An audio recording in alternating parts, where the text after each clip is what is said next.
Good morning, everybody. It's Stephen here for the Idiot Quilter, and welcome to my weekly episode. It is episode number 363 for July the 7th, 2026. 1 week away from my birthday. More about that in a bit, but let's take a look at what I have been up to, my trials and tribulations, if you will. So, Japanese quilt top is all completed. I've added the sashing, I've added borders. Everything is Japanese fabric. And now my big dilemma is, how am I going to quilt it? And you've heard me mention this before, and many of you have given me lots of really excellent suggestions. So I am considering many of those that you have given me, and I'm not sure yet what I'm going to do.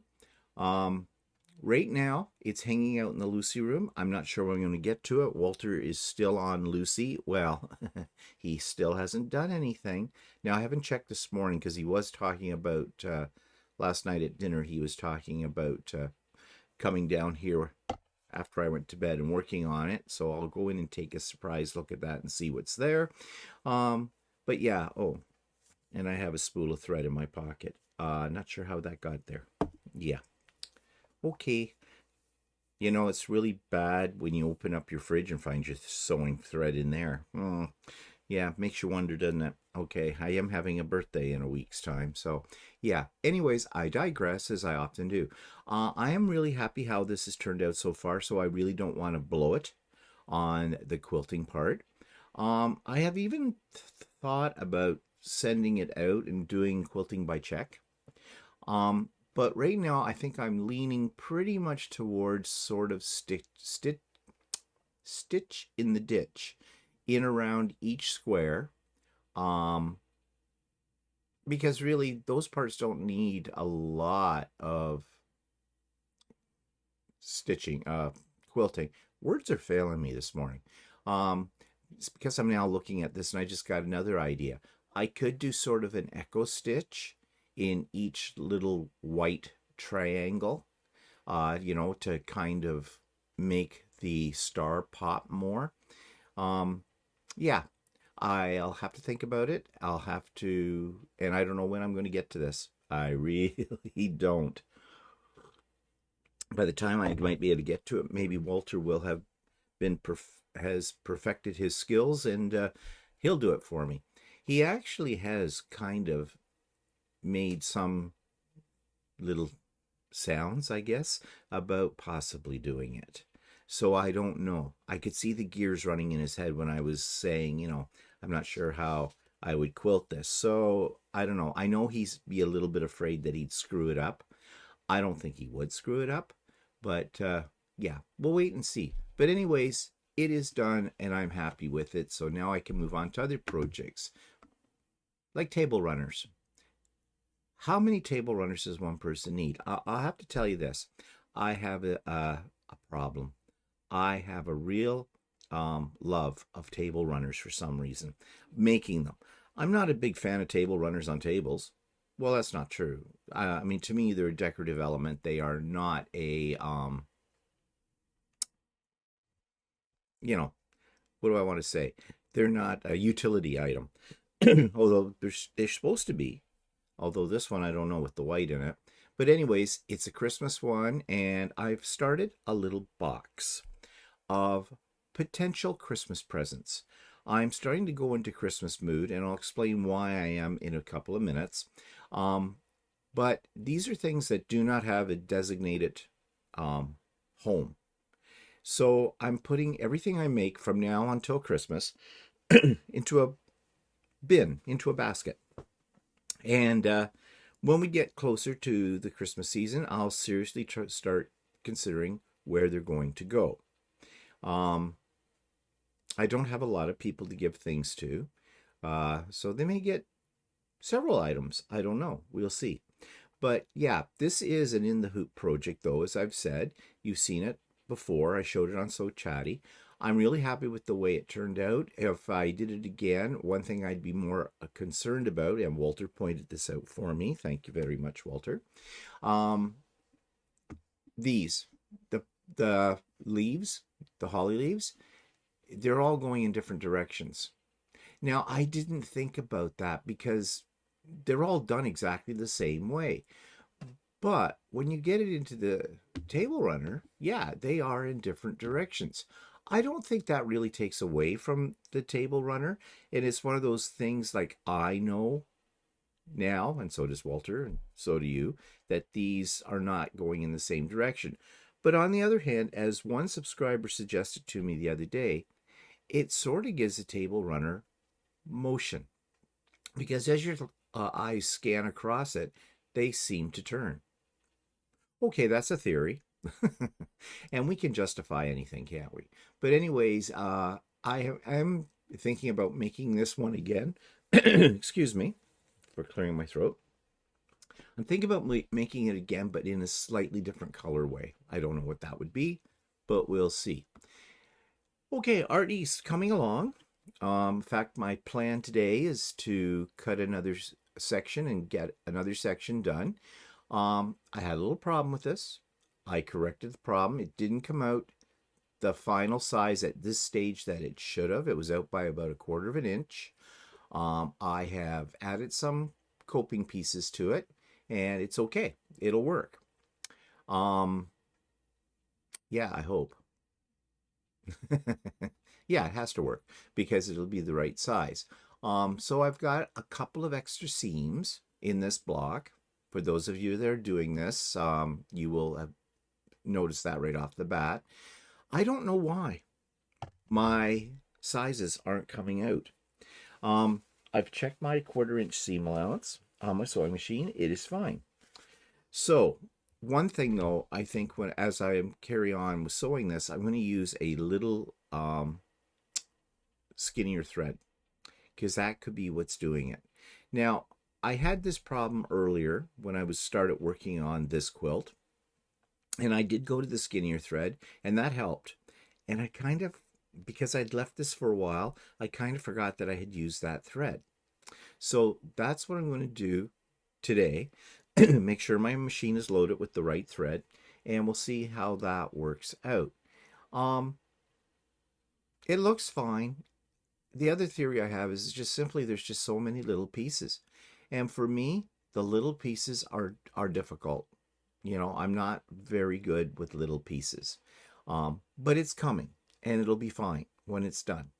And also the way that I'm working on this now, you know that an Art East quilt is going to have a lot of cutting, right? That is the one thing that maybe puts some people off from doing one. And I'm not a fan of the cutting either. And I don't know too many people that are. There may be a few weirdos out there, though, so to speak. And in fact, it's become a joke with John, you know, from Art East, that there's so much cutting in this. However, what I have found is psychologically, I'm just doing one little section at a time. I cut the pieces for one little section. I don't cut all the pieces for the whole chapter. The pattern is written in chapters because it almost seems overwhelming. It tires you out very quickly, and you just don't want to do it. You just don't want to work on it anymore at that point. And that would be a shame not to finish this quilt because I am going to finish it. But yeah, I found that with this, I think there were about 3 units. I call them units to make up this whole piece, and I had cut each unit on its own and put that unit together and then worked on the next one. And I could see my progress, and I didn't get as exhausted from cutting. So that's the way I think I'm going to do it from here on in. And that should get me, you know, through each block each month. So it's coming along. Yeah, there is some embroidery that has to be done on John's glasses. I have never done hand embroidery, but from what I hear from other people, it's no big deal. It's easy. Okay. Now, I'm enjoying this project, though I haven't gotten very far with it because I've been altering things as well. This is a pattern by Adam Sews. It's called the Jelly Roll Star. And his original pattern calls for, you know, you pick a background color. Like, for example, in the first star, I'm using white. You can make it scrappy. You just, you know, mix up your pieces from your jelly roll. and you put them together. And when I was putting them together, it wasn't looking exactly like the diagram and pictures that Adam provided in the pattern. And I figured out why that is. Because he wants you to make 4 units, these little units right here with the points. That's a unit. There's 4 of them that make the block, and they're all the same. But when you lay them down, you turn them about 90, is it 90 degrees? Let's see if I want that piece to go. Yeah, 90 degrees or something like that. You can't do that and get what he had. But the reason being why I was so confused was because Adam used solids. So it doesn't matter. These lines that join up in here and across that you see in mine, it doesn't matter. It's all one color. Because I'm using the colors I'm using, it's not a mirror image. It would have to be a mirror image. I don't know if I'm explaining this well, to get what he has. So what happens with these colors is you get this, looks like a woven star, which I like. I think that's great. So once I figured that out, I went, okay, good. But then I got thinking further. Adam has this on a grid system. I thought, what would it be like if I put it on point? So I have drawn it out, and yeah, I like it on point. It means I have to have some set in squares, or triangles, but that's okay. I've done those before. That's not a biggie. And it just gives it another viewpoint. That's not the word I want. You know the word I want. Another point of view. No, why do I keep coming back to point of view? Oh my God, I'm getting senile. Coffee. An alternative look, let's put it that way, okay? But then I got thinking about the background colors, and what if I did it in black and white? So picture this on point. Your first half of the quilt are these pieces that have the white background. Then you get into the middle row, which is the dividing row between the top and the bottom portions.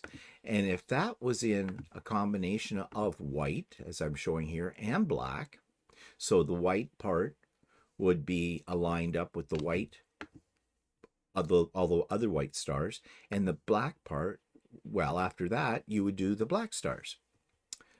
And I think that would look kind of cool. So that's what I'm going to do. Now, I don't want you to think that I'm making these changes because I didn't like Adam's pattern. I love Adam's pattern. Easy to follow. It's a quick sew. It looks great. But you know me, I just like to toy with things a little bit. Oftentimes it gets me into trouble, but I think this is one time when it will not. So yeah, stay tuned to see the evolution of Adam's Jelly Roll Stars quilt, aka my version. Okay. Now this turned out gorgeous. I think it's gorgeous. It's an in the hoop project. It is thread painting. It's done in 3 tiles, what they call 3 tiles. I got the hiccups. You could call it blocks. And it's all thread. None of this is applique. It isn't huge, but that's okay. Now, what do you do with it? I added the borders, and you can see if you look at the borders carefully, I did do straight line walking foot quilting. I used invisible thread. I always do when I do these kind of projects, especially when you're having to put pieces together, because no one can see the thread. So it makes it look almost seamless. And I did the same when I attached the borders and for the quilting that I did. So I'm really happy with the way this turned out, and it's going into the Christmas box as well because I don't have any place to hang it, and I've got lots of Christmas stuff. And did it take a long time to do? So I did it over the course of about 3 days. Each tile takes probably about almost 2 hours to sew out. So yeah, it's not a quick project, but the end result is really worth the time, I think. And I think that's all. Yeah, that's all I have to show you in projects. So, excuse me this morning. I'm just going to have a little aside here. I am not feeling 100%. I did, again, second night in a row, I have not slept well. And thank you all of those of you who have given me suggestions about this problem I'm having with my legs. And yeah, I'm still working with that, all of that. I'm going out today to find new walking shoes, proper walking shoes with arch support and a good fit, and you know that, because I think that'll alleviate some of this. Excuse me. I got some new gummies, a little stronger in the CBD. They came last night. I took one last night. I don't see a great deal of difference between those and the other ones I had. And in fact, I woke up at about, I went to bed relatively early last night. I went to bed about 9 o'clock. I read for about an hour because that's what I do. I tried the zero gravity setting on the bed. Do not like that at all. I feel like a pretzel. And it just didn't feel comfortable. So I used my usual settings. Why am I telling you all this? You don't need to know my health. And anyways, I woke up at about 12:30 in the morning, and I laid there and I laid there. And no, it was a little later. I think I woke up around 1:30.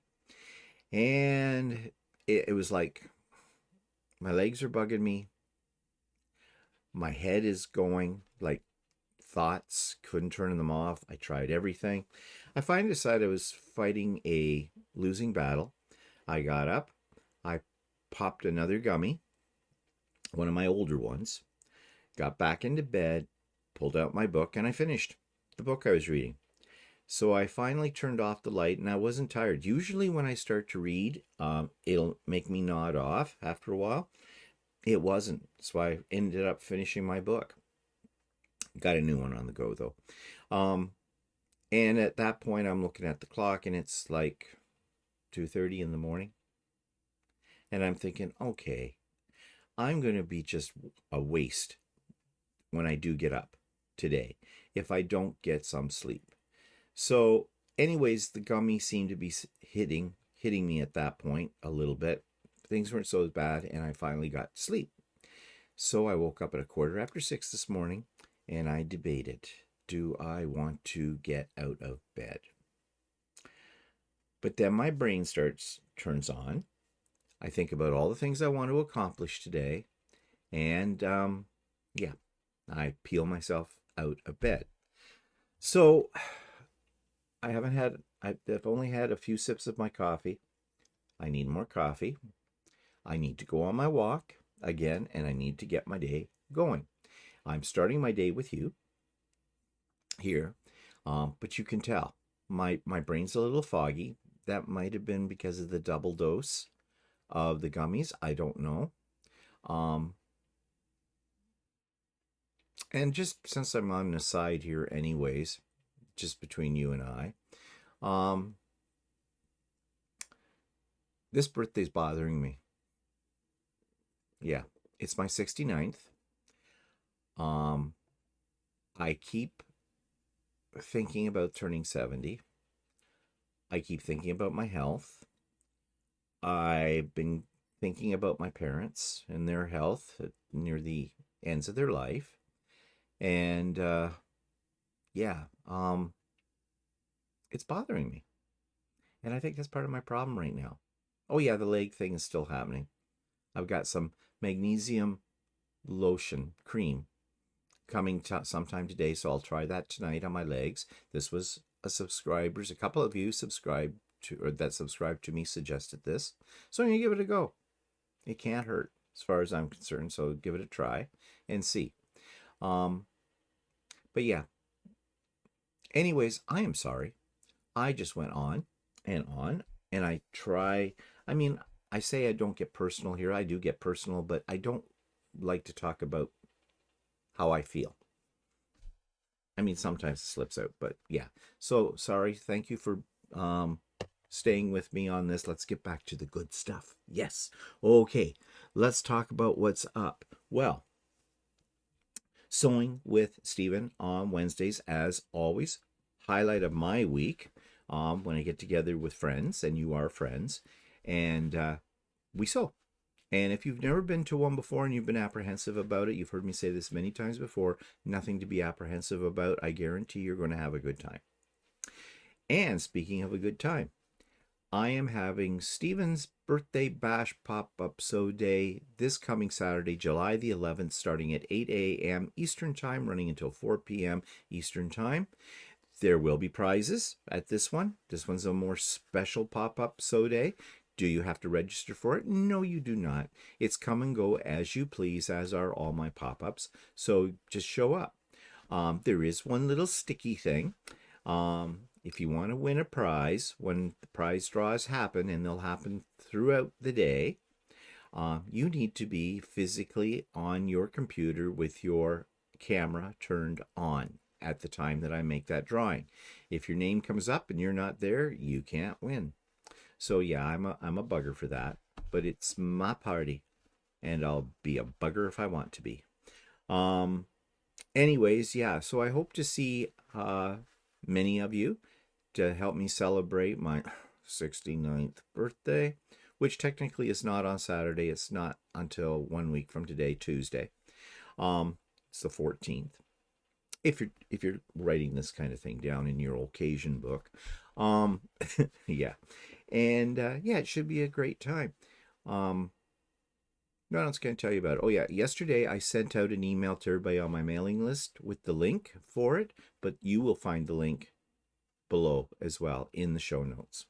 Make sure you click on the right one. There are two links there. There's one that's for Sewing with Stephen on Wednesdays. It's clearly labeled at the very beginning of it. Says it right at the top. And then there's another link that says Stephen's Birthday Bash Pop-Up Sew Day. Okay, so don't get the two mixed up, because you will be someplace, if you do, where you don't want to be. Okay, subscribers' comments from last week's episode. Kate had a question. She said, when buying a pattern or kit, what do you consider makes it a great pattern or kit? Well, okay, that's a really good question. I try not to buy kits much anymore, but I almost bought one on the weekend when I was went to a quilt store in the area, and I was getting some fabric. I'm going to show you that fabric in a moment. Yeah, they had a kit that I had cats in it. It was a panel kit, and I really kind of liked it, but I held myself back because I still have kits here that I have never done, and I've had them for years. And the thing I like about a kit, though, is that all the fabric comes with it, and it's all coordinated. So if you're one of those kind of people that doesn't enjoy picking out your colors or gets really flustered picking out colors, a kit has it all built in for you. And what makes it great is if they have enough fabric in that kit. And I say that because there have been many times when I've been burned. Some of these kits that are put together by some stores, they really get cheap with the cutting of the fabric. And they'll only cut you the bare minimum. And we make mistakes. And the problem is, with a kit, you don't know how long that kit necessarily has been sitting on the shelf. If you run out of one of the fabrics or a couple of the fabrics that are in the kit, and you try to get that fabric again, you may not be able to get it. And then you're in a dilemma. I wish quilt stores would just be a little more generous. Look, if you've got to put the price up a few bucks because you've added a little bit more fabric to it, then please, by all means, I will pay those extra dollars knowing that I have enough fabric, if I make a mistake, to complete the project. And that's something that a quilt kit can give me stress about, because I get the quilt kit, I open it up, and I'm very frugal with my cutting. I save every little scrap. I have had kits in the past where I have had to take little crumb pieces And in order to finish a section of that pattern, of that quilt, I've had to sew those little crumbs together to get enough fabric out of it. And that creates more seams, and that takes away from the overall look of the finished product. So yeah, what makes a great pattern or kit? A kit, well, in the kit's case, enough fabric with a little extra. And a great pattern, this is simple, because I've had my fair share of patterns that just suck, i.e. Alaska Quilt. And it's the writing. I want a pattern that's clear and concisely written. Now, when I say concisely, I don't mean leave out steps. I mean, when I look at the page, I should see what I need to do first, down. What I need to do second, down. What I need to do third, down. You get the point? Points. Bulleted points, better yet, numbered points. One instruction, basically, one instruction per point. Not 5, 6 instructions in a paragraph. Because I don't know about you, but what happens is my eyes go across and they don't see everything. And I'm bound to get something screwed up or mixed up or whatever, make a mistake because of that. If they're in nice, neat, point form kind of steps, then I think that's excellent. Also, pattern writers have to take into consideration that whoever is doing their pattern is a beginner, even if they are not. Never assume the person doing your pattern knows as much as you do. You know it all because you wrote it, you created it, you know how it works. But then you have to take a step back from it when in your editing process and make sure that what you have explained is easy enough for a beginner to follow. And the next thing about a pattern, a good pattern needs, in my opinion, is lots of pictures step by step. Especially for those sections that might be a little bit tricky. Picture, tells 1,000, or a picture says 1,000 words or something like that. Yeah, very true. And good, clear diagrams, clearly labeled. That makes a good pattern. Here's the problem with modern pattern writers. The cost of printing the pattern. But you can get around that. If you put it up on a website and sell it there as a PDF, it can be as many pages long as needs be at no extra cost. And I much prefer, when I'm looking for patterns online, if I see a pattern I like, I will look to see if there's a PDF version of it. Because I will buy a PDF version of a pattern before I'll buy a printed pattern. Mainly because, well, one, it's not cheaper for me, the consumer, but I like to write all over my patterns, and I can print out pages. I can blow up, like when those instructions are small. I don't like reading them off a screen. I like to have a hard copy, so I will blow it up or a section of it and print it out. And I find that helps too. So yeah, we have a new problem coming with patterns, just as a side note, and it's going to be with AI. And we've done a whole thing, Walter and I, about whether AI can write you a pattern. And it's getting to the point where, yes, they will be able to very soon. And when I say very soon, give it a few more months. That's how fast the technology is working. But there are unsavory individuals out there that are trying to make a buck, who are telling AI to write a pattern for something. And these people may not even be quilt pattern writers at all. They're just trying to pop it up on an Etsy store or something like that. And you don't know whether it's accurate or not because you can't see the whole thing. So yeah, we have to be aware of that now. That's a new wrinkle in the community. But there, I hope that has answered your question. I can't think of anything else in terms of kits.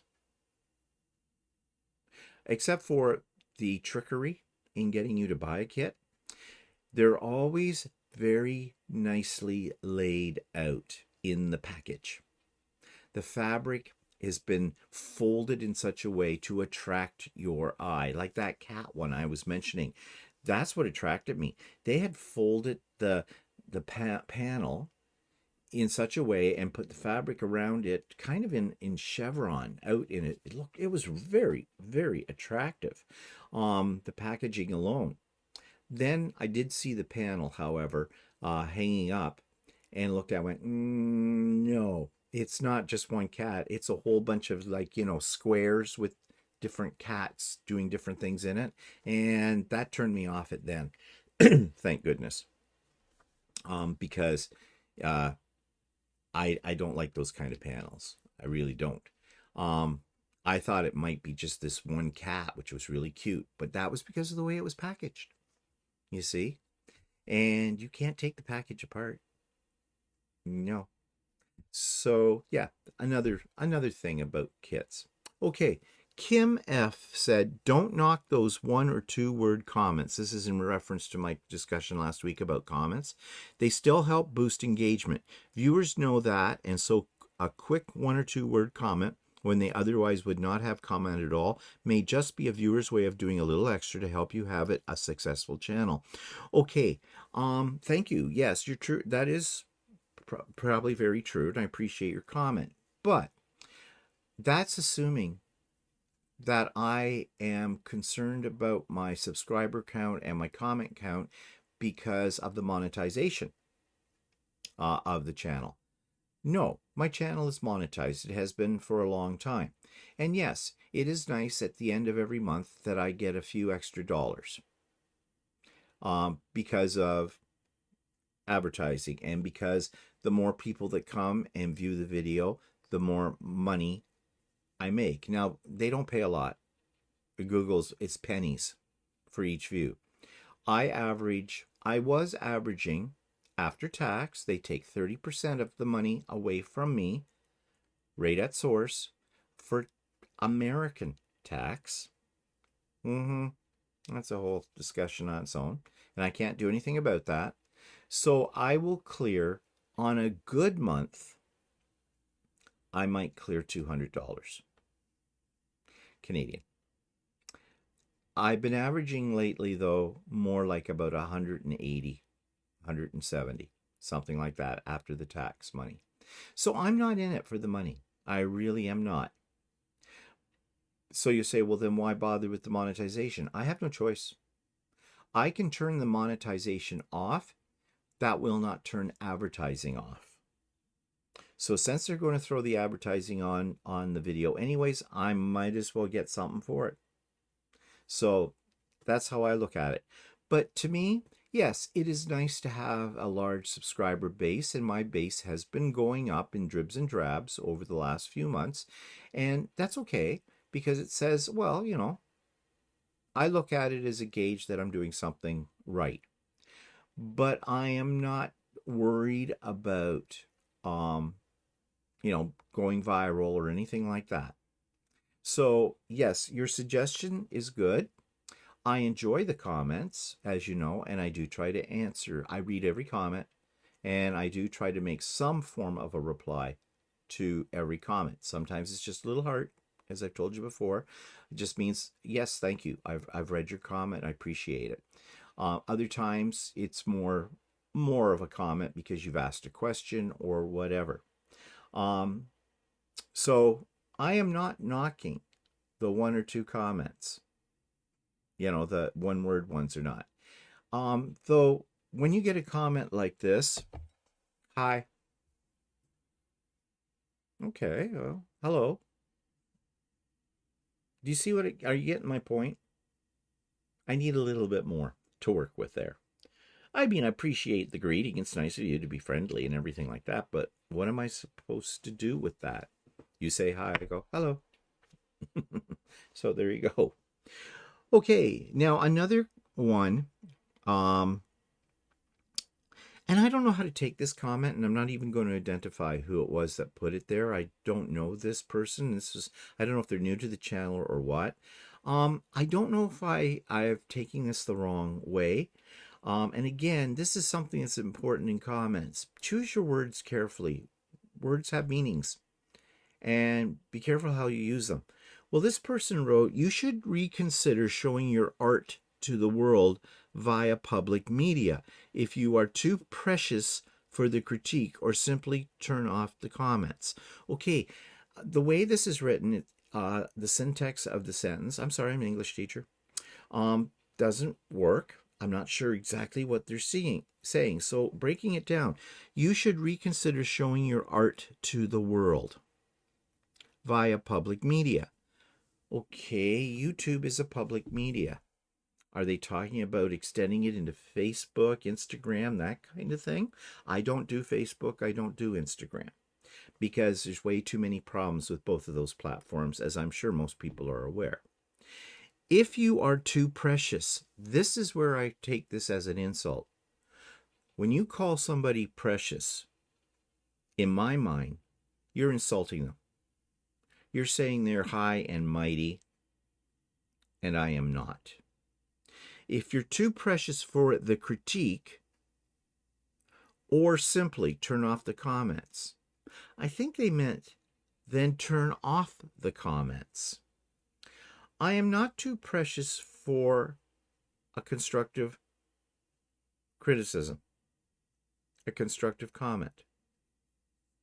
So this whole comment, to me, is now a reflection back on the person who wrote it. I don't want to be friends with this particular individual. I think they're too precious. I think they're a bitch. I do. I said it. I'm not going to say who it was. They will know if they ever watch this again. And if they want to drop me like a hot potato, by all means, go ahead. That is not a constructive comment. That's an insult to my personality, apparently. Precious. Now, maybe I've read it wrong. But I am not precious. Not at all. Okay, moving on. So what did we talk about over the past week on, if you haven't seen all of my videos? Monday Morning Coffee with Stephen last week, not this week, was live. This week, we just talked about all the various projects and other things, and we got into 3D printing and stuff like that there. So, talked about the gardening and everything like that. So if you didn't see that, that's up there for you. On So Chatty, talked about we did a quilting and sewing conversation with my echo. Can't say it too loud, it's listening, always listening. And it was kind of surprising, even to Walter and I, even though I had done a little bit of testing with it before we went to air, or before we recorded the session. It still surprised me in many ways. So if you haven't seen that, I think you'll enjoy it. And it might make you do one of two things. Either have your own deep conversation with your smart device, or unplug your smart device and hide it away in the attic, because it is kind of frightening. And on Stephen and Walter Live, we tried to do a session on the pride flag, or pride flags, the different ones, because there's more than one pride flag. You may or may not have known that. And the gay alphabet soup. Yeah, and it's just getting ridiculous. And we talked about why it's ridiculous and whether or not we even need all of these different symbols for the LGBTQ community. And how that can in some ways harm us. So we talked about all those different aspects on the live on Sunday. So I promised you I have a Christmas fabric haul. Okay, I have a bone to pick here. Seems like I have a lot of bones to pick. And the bones are, right now, in my area, getting Christmas fabric is not easy. I don't know if it's because the suppliers and manufacturers of it aren't coming out with it yet. It's early. I mean, in past years, I have been able... it usually comes out in the summer. At least I thought it did. Maybe that's all changed. Anyways, I went to a quilt store, not far from me, but not my usual one. But I go to this one every now and then. The reason I don't go to this particular one is the price on their fabrics. is a lot more than I pay at my quilt store. But anyways, I went up there and they had some Christmas fabrics out. I think a lot of it was left over from past year, or maybe more than the past year. And there were some sales to be had. And a couple of them I finished the bolt because there was less than 2 meters. I usually buy 2 meters of fabric when I go fabric shopping. And so I came home with these. And they're pretty. I have no idea what I'm doing with them. Actually, I've already started using them in another project, which you'll see next week, or you'll see part of it anyways next week, depends on how far I get with it. And yeah, so that's the stuff I bought. And then I needed some embroidery threads as well. So I want to stock up on ones that I use the most for Christmas projects. And I got those too. So I'm starting. I am not done my Christmas fabric search. I need to go through what I have laying around. I have a lot of bits and pieces, like scraps basically. And so I need to go through my pile of these things, pull out my larger pieces, and then, you know, anything that I think is less than 2.5 inches, bye-bye. Get rid of them. Or if I want to be adventuresome, make a Christmas quilt with little crumb pieces or something. I don't know if I'll ever get to that. So that's my Christmas haul, but let's talk about Christmas projects and planning, because you've noticed in what I showed you today, I've already started doing that. And I do start the Christmas business in July every year because they take a long time. And I do not want to feel pressured the month before Christmas to get something done, because there's all kinds of pressure at Christmas time, isn't there? It's a stressful time of the year. And this is supposed to be fun. You shouldn't be stressed out by your projects. So I start them now. And I have a pile, more than I will ever do, a pile of Christmas projects sitting on my project table. And that's what I'm drawing from. So I am starting to move into anything that I do from here on in. Well, not everything, but more of it will be more in mind of being for Christmas. Now, it may not necessarily use Christmas colors and Christmas fabrics for it, but it might be something I'm thinking it will make a nice potential gift for somebody at Christmas time. So yeah, you have to start now if you're going to do these things, because we all know you can't do a quilt in a day. I'm sorry, Eleanor Burns, but you can't do a quilt in a day. Not a decent one. And if you're doing in machine embroidery, those all take a long time. Like the one I showed you with the reindeer on it, that one took 3 days to do. So, you know, these are not things you think of, oh, last minute gift, it's Christmas Eve, I can just rattle that off. Yeah, it's not going to happen. So this is what I have with the people who own quilt stores. You need to have your Christmas fabric out now. Now, not in October, not after Halloween, okay? Now, because we want to get on with it. And yeah, I know there's other things that as a store owner, not me, but somebody as a store owner, I'm sure there are other considerations there that I know nothing about, and that plays into all of this. But really, and I think I've talked to other people about this too, many of us would like to have a chance to get Christmas fabrics now because we want to get on with it. Okay, that's my little rant about that. All right, subscribers quilt of the week. This comes from Ellen Holschbach, and I'm probably not saying her name right, and I have said her name right before in the past. Holschbach. Anyways, here's her beautiful creation. This week's subscribers quilt comes from Ellen Holschbach, and Ellen writes this about her beautiful creation. This quilt is called Glorious Summer by Smith Street Designs. It measures 66 inches by 80 inches. It consists of piecing and machine embroidered applique. I stippled around all the motifs to make them pop. This is the largest quilt I have ever finished on my domestic machine.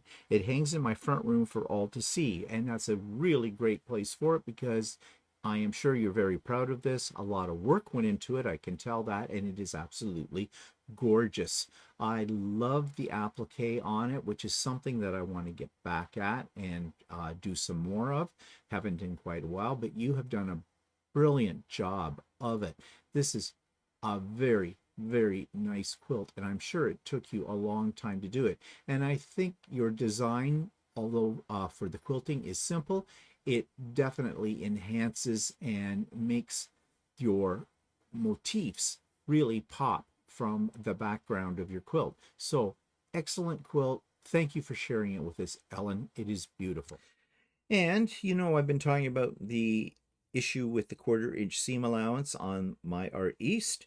Well, here's a little short video, a short from YouTube, about how called about words fail me, how to get an accurate 1/4 inch seam. This week's short tip from YouTube is how to get a quick, accurate 1/4 inch seam. And I'm sure many of you know how to do this, but you know, if you're new to quilting, or even some people who have maybe been doing quilting for a while, maybe finding that the final measurement for a block is not coming out exactly the way it should, then it may be because you're not doing this. You're not creating an accurate 1/4 inch seam. So how do you figure out how to do that? Well, this little short tip will give you a technique for doing this that's fast and easy.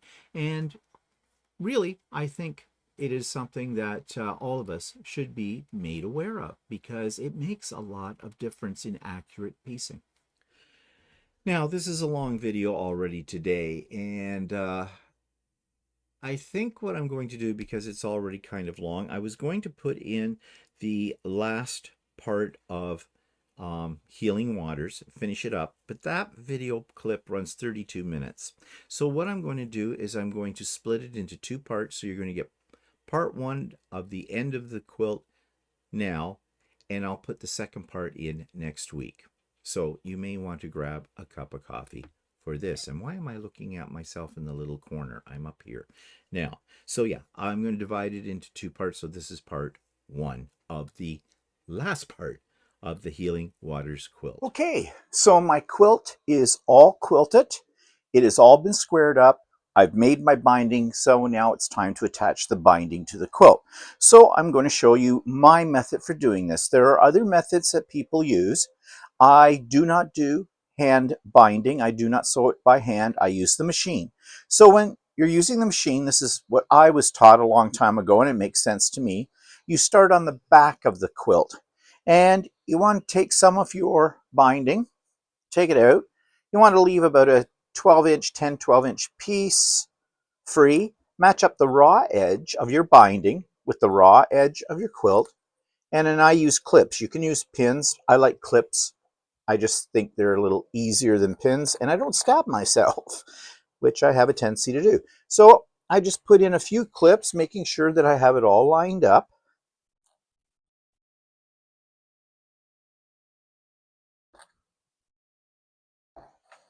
Get it into camera shot here, just to the corner of the quilt. Now I will show you how you go around the corner of the quilt, but we'll do that on the sewing machine. So I'm going to take it over to the sewing machine and adjust my camera position so you can see what feet I am using and how I go about doing this.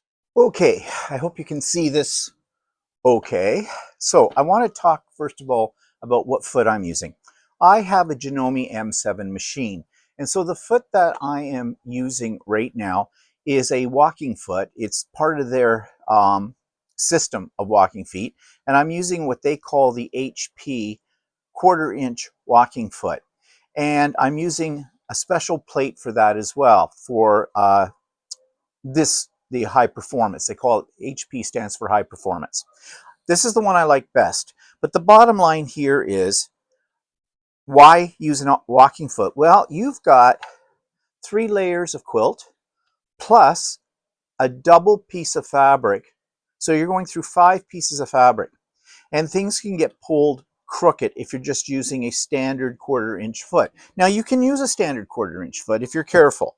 That's okay. But I prefer the walking foot with this. So let's just get this. There's a lot of quilt here. I want to make sure you can see this.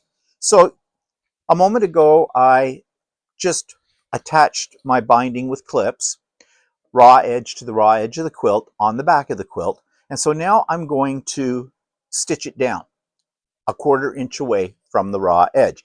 I am using invisible thread. This is one of my tricks. I'm using Superior Invisible Thread, and I mention the brand of it because not all brands are alike. This one I like the best. It is not like fish line. That is what often people, monofilament threads, a lot of people consider them to have the texture of fish line. Yes, this does have a stiffer texture to it, but it's very fine. It's 100 weight, and it's very strong. And I don't usually have any problems with it, and I have it in both my spool and in my bobbin. And I wound the bobbin myself. You can get pre-wound bobbins for Superior Invisible Thread, but whatever works for you. I will admit that my machine has no problem with this. Maybe your machine might. You'll have to experiment. But why do I use invisible thread? Well, you know, they talk about, and especially when you're hand binding, when you bring the binding over to the opposite side of the quilt. If you're hand binding it, you can kind of cover up the stitch line that may have gone, you know, that's not covered up. When you do it with a machine, that isn't as easy to do. So if you use invisible thread, nobody sees it. So if you're off a little bit, it's not going to be noticeable because this invisible thread, because it's so fine and it's clear, melts right into the fabric. So I have everything lined up here, and I'm just going to start sewing. Now, for those of you that are speed sewers, that's fine. Go with it. I'm probably a medium speed sewer, but you want to make sure everything stays in alignment. You do not want to miss what I'm trying to say. You don't want to miss the edge. Like if it gets out of your eyesight here and you go off the edge, or it pulls where you can't see it, then when you fold it over to the top and away you go sewing your binding to the front of the quilt, you're going to have a hole. Ask me how I know, because it has happened. So it's best to take your time with this process. Do I enjoy binding a quilt? I don't mind it. If I have lots of time, I'm not feeling rushed, that kind of thing, then yeah, I actually find the process somewhat relaxing, believe it or not. But again, give yourself lots of time so you don't feel rushed. And you can stop your machine at any time you want. It's one of the mistakes I made when I first got into quilting was I thought I had to do everything really fast, and that once the machine was going, the machine was going, and I would tug and pull at the quilt to try to get it in the right position, and that caused me a lot of grief. So I just take my time. When I need to readjust, I stop, making sure the needle stays down, readjust myself, and away we go. So what else do I want to say here? You'll notice here I have another table that's coming out, and I've put some leg risers on this so it's flush with my extended table. This helps keep the bulk of the quilt up. Yeah, it's not pulling. Now, right now, it is pulling a little bit, but I have it sort of wedged between the front of my machine and this table. And that works really well for me.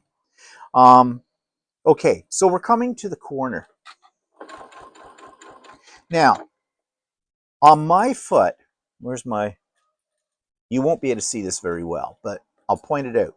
On my foot, I have a mark right on the foot. That mark is a 1/4 inch away from the edge of my quilt here. That's where I want to stop.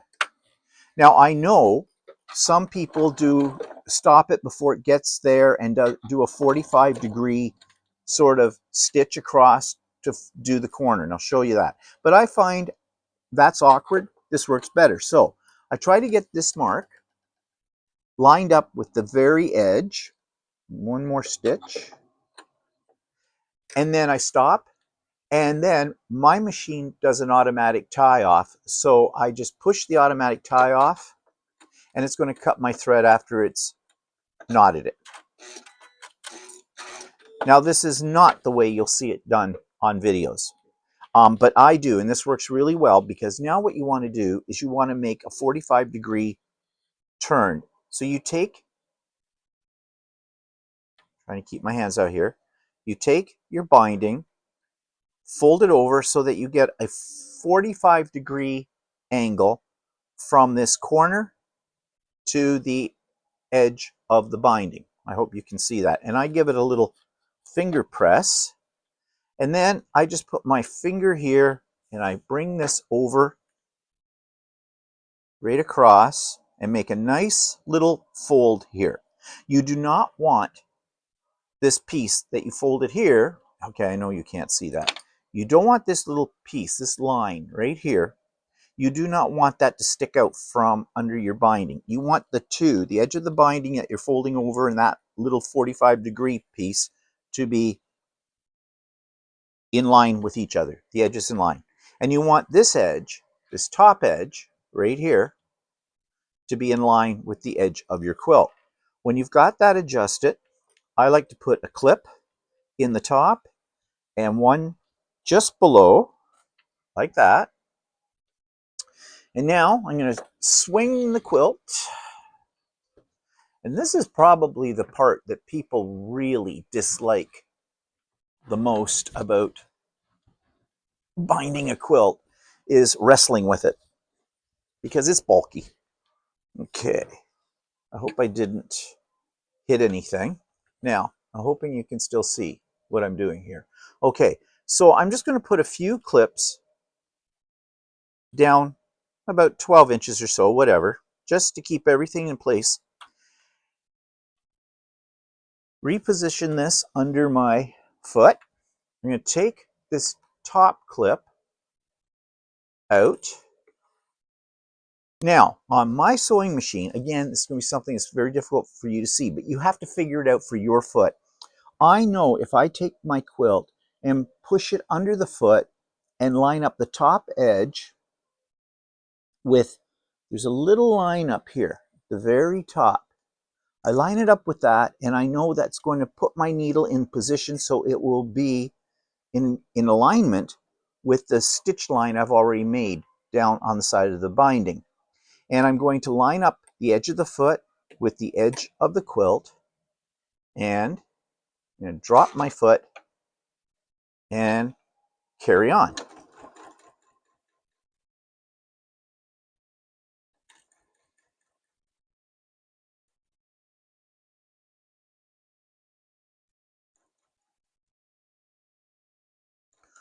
Okay, so I want to say a couple of other things, because this is the procedure I'm going to use all the way around the quilt until I come to the side that has the part of the binding that's not yet sewn down. Let's call that the tail. I'll show you how you join then your binding together.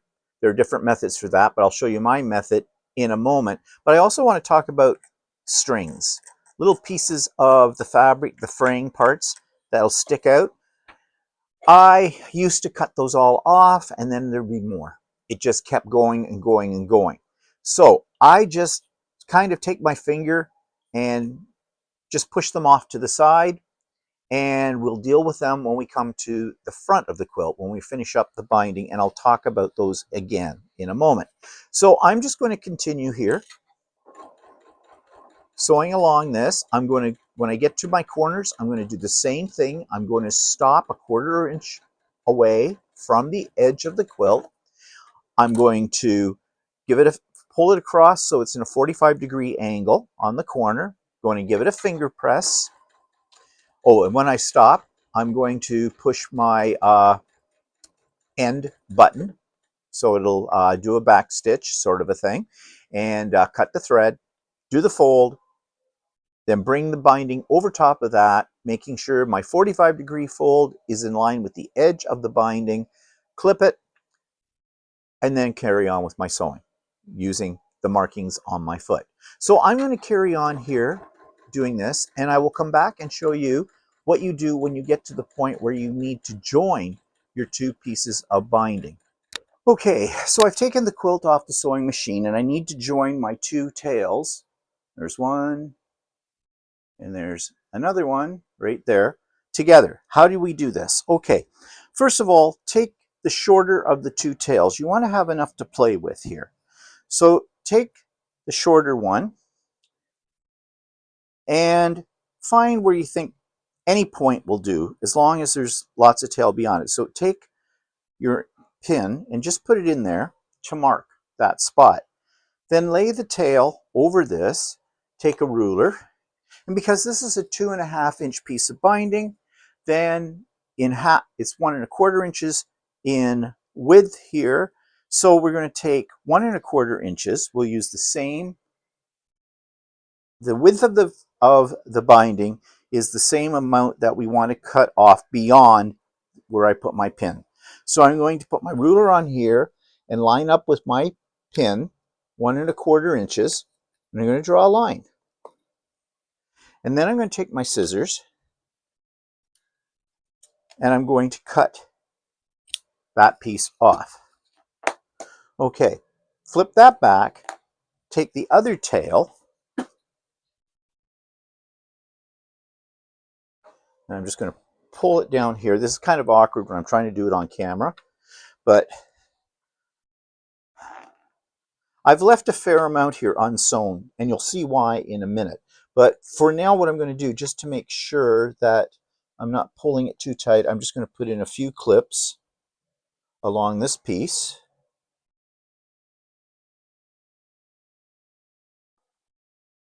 Okay, and now I'm taking this, and I'm going to do the same thing as I did with the short tail, except I'm going to go 1.25 inches the opposite way from the pin. So, put my binding down on here, take my ruler at the 1.25 inch mark. I'm going to line that up with the pin, and I'm going to do the same thing as before. I'm going to mark that on the sashing. I'm going to take my scissors and just cut that piece off. Okay, so I can take my pin out, and I'm going to need some more clips. And now you're going to understand why I have such a long tail. Because I'm going to take the first piece of this binding, let's say because I'm doing it here, top edge, I'm going to open up my binding and I'm going to place it good side up, right side up. Then I'm going to take the other tail and I'm going to fold this quilt over, keeping this straight along here. I'm going to open it up.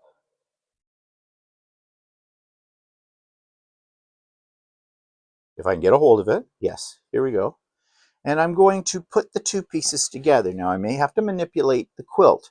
So that's why if you leave enough of an unsewn piece of the binding, you'll have lots of ability to maneuver it all. And I'm going to put a couple of clips in this to hold it in place. I'm lining up this one edge with this edge, this edge. Oops, you can't see this. Okay, sorry about that. Let me do this again to make sure you can. Boy, this is awkward. Very awkward. And I'm doing it upside down. Okay, here we go. All right, let me take these off again and show you. I've taken this strip,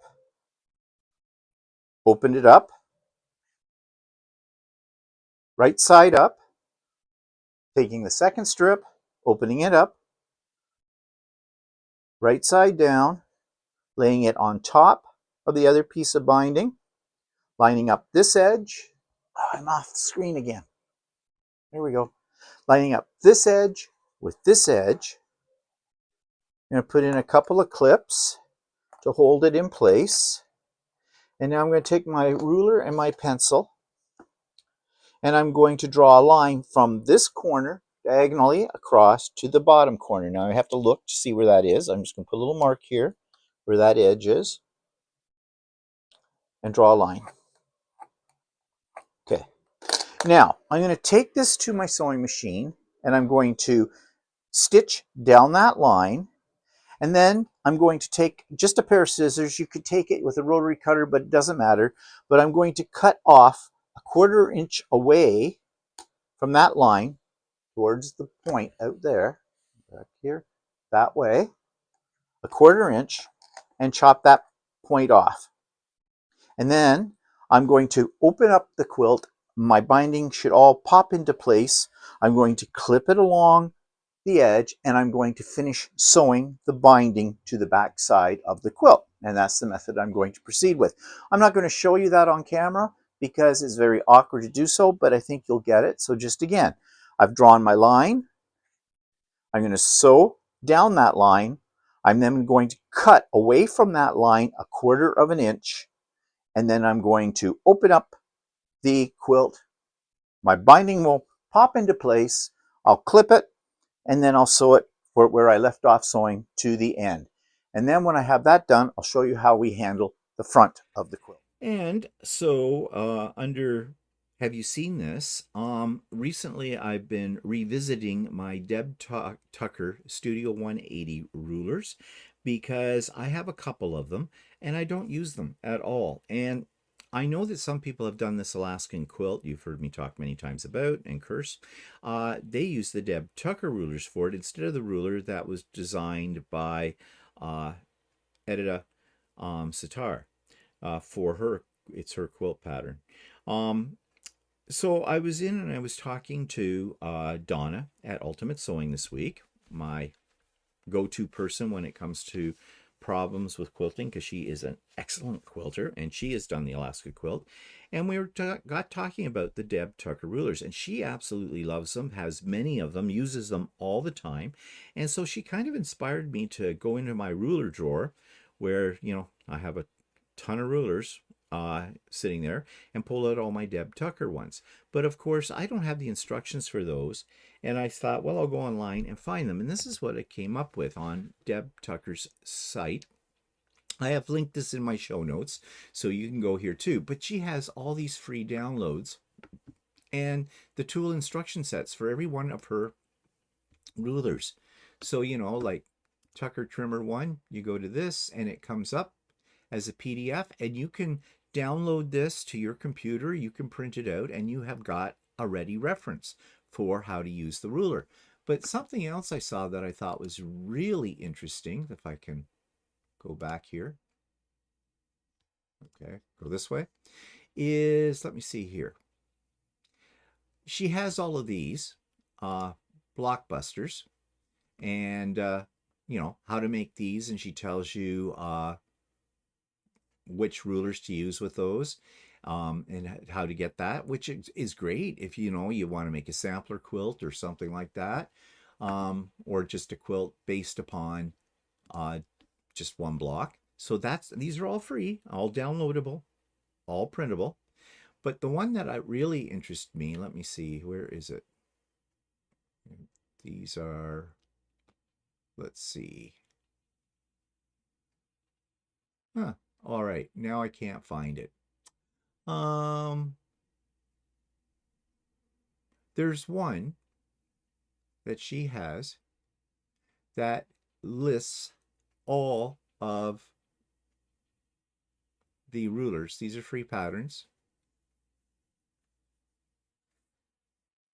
Oh, wait. Oh, here, if you're left-handed, it has, you know, how to use the different rulers that way. And assorted downloads. This is the one, Studio 180 Design Unit Guide.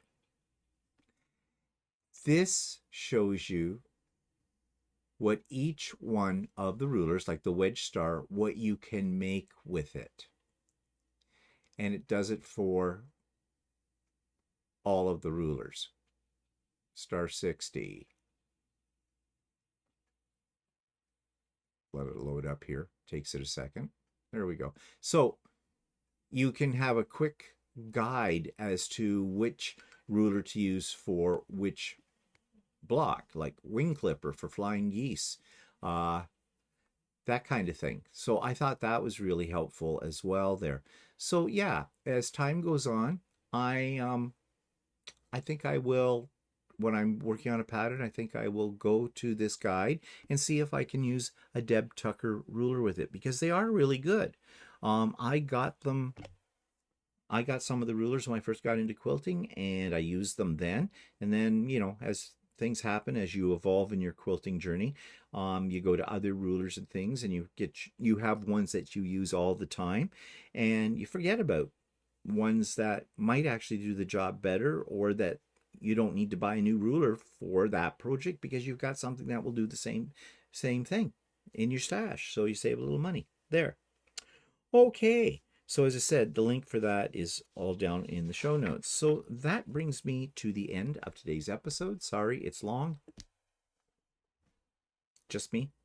And I hope see some of you tomorrow on Sewing with Stephen. And I hope to see many of you that can make it for this special Stephen's Birthday Bash pop-up sew day. Say that fast 5 times. This coming Saturday, July the 11th, 2026. Yeah, have a great week, and we'll see you soon. Bye for now. Hi, I'm just going to interrupt my program for just 1 second to remind you to like the video, to subscribe to the channel, and hit the bell for future notifications. That's all I ask of you. Show me a little love.